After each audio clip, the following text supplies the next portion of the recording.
Hello, my name is Ilham Rahman, and today on this occasion I would like to present my analysis of short story entitled The Maypole of Marymount. And on this analysis I will use the cultural studies theory with specific on hegemony.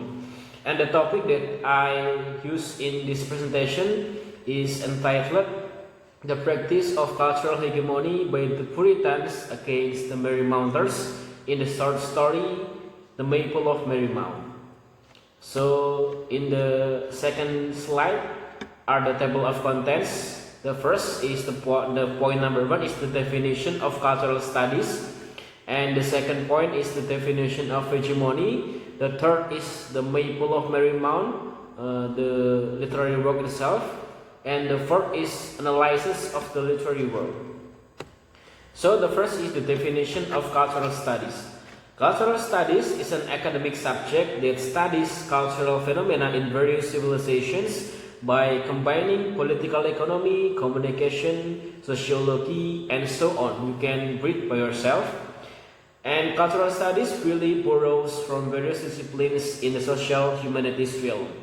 And the conclusion that I can have is cultural studies is a theory that studies a cultural phenomenon using other disciplines such as sociology, philosophy, and others. The next is definition of hegemony. Actually, the idea of hegemony was proposed by Antonio Gramsci. Antonio Gramsci has its roots in thinking in Karl Marx and Vladimir Lenin. And I can conclude that the theory of hegemony proposed by Antonio Gramsci is new hegemonic theory which has two main points. Namely, one, the use of concept hegemony has become more widespread than before. And number two is the concept of hegemony, which was previously only considered valid in political relations between groups, now applies in cultural aspects. And the next is definition of cultural hegemony. You can read that hegemony is a concept that so on.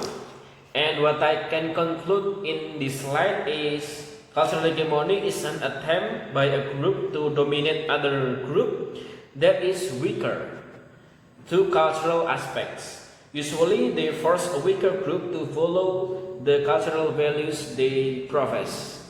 That's the definition of cultural hegemony. And the next is the Maypole of Marymount.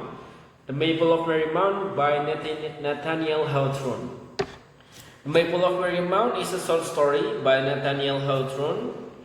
He was an American novelist and short story writer in the 19th century. And its story tells of the colony of Mount Wilson, which now known as Marymount, a 17th century British colony located in Massachusetts. And there's a brief explanation about the Marymount by Nathaniel Hawthorne. The next is the historical background of Puritans. And this slide I give a 4 point about the historical background of Puritans. As you can see, you can read it by yourself.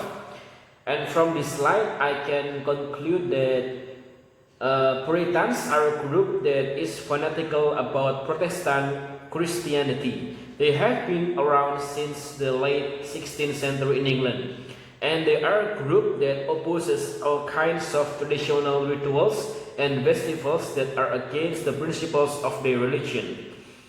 They think that people who go against their culture are wrong and deserve to be punished according to puritanical customs.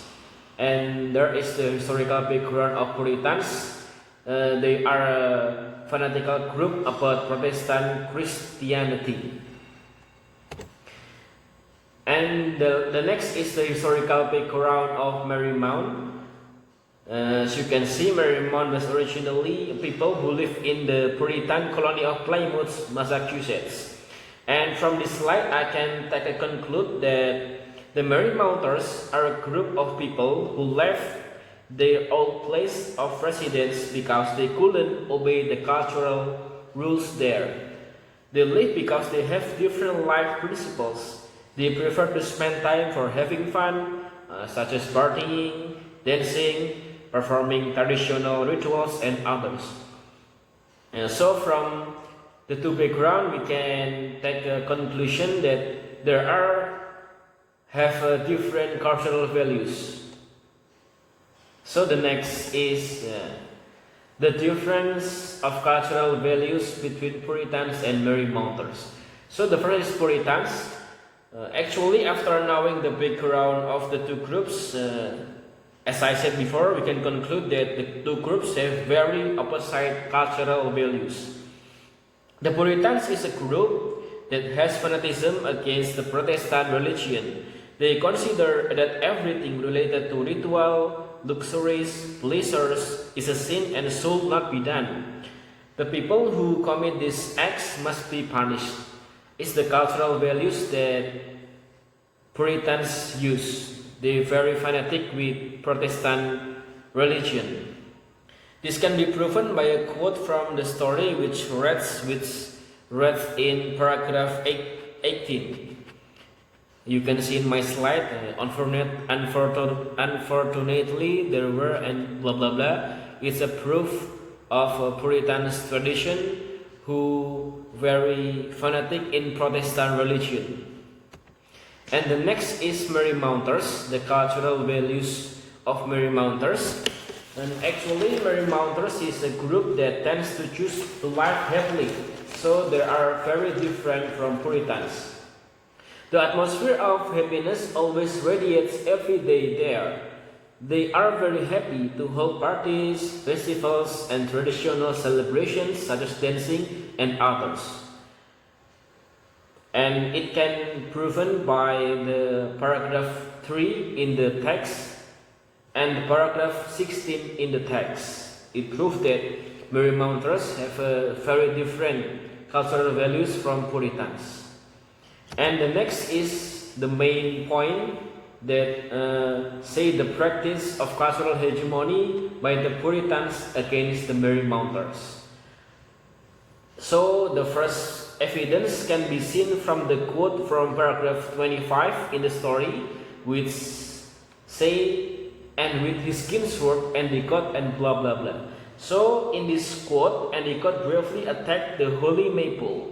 Here indicates that the Puritans are people who are more dominant or superior than Marymount, and they also force their cultural values to Marymounters. This is because breaking the religion rules in the Puritans is a crime, and they have to be punished according to Puritans traditions, because they embrace freedom, like dancing, getting drunk, party, and so on. So this is the proof that Puritans do a cultural hegemony against the Marymounters. The first proof. And the second is stated in the paragraph 23 in the quotes, "Stand off, priest of Baal," said he, with a grim frown, and laying the reverent hand upon the surplice, and so on. On this quote, there is a Marymounter leader known as the priest named William Blackstone. He was an Anglican priest in New England during the 1600s. Puritans don't believe in Blackstone because he worked according to old Church law. And from this story, it has been shown that there is hegemony, a cultural hegemony in it, where the Puritans dominate a place by getting people who are not in accordance with their cultural traditions and thoughts. This is the second proof of the cultural hegemony by the Puritans against the Marymounters, and you can see the proof in the paragraph 23 of the story. And the last is the conclusion. In conclusion, after analyzing this story, it turned out that there is indeed cultural hegemony in it, starting with the difference in cultural background between Puritans and Marymounters, which is quite obvious. The Puritans are a group of fanatical Protestants who consider luxury and having fun as a sin, while the Marymounters, on the other hand, they only spend time for fun. The Puritans are the dominant group, then attacked the Marymounters who were celebrating a wedding ceremony at the time, and they also took action against the Marymount priests, which was deemed not in accordance with the principle they professed. And also, I think that's all for me. Thank you for your attention. Wassalamualaikum warahmatullahi wabarakatuh.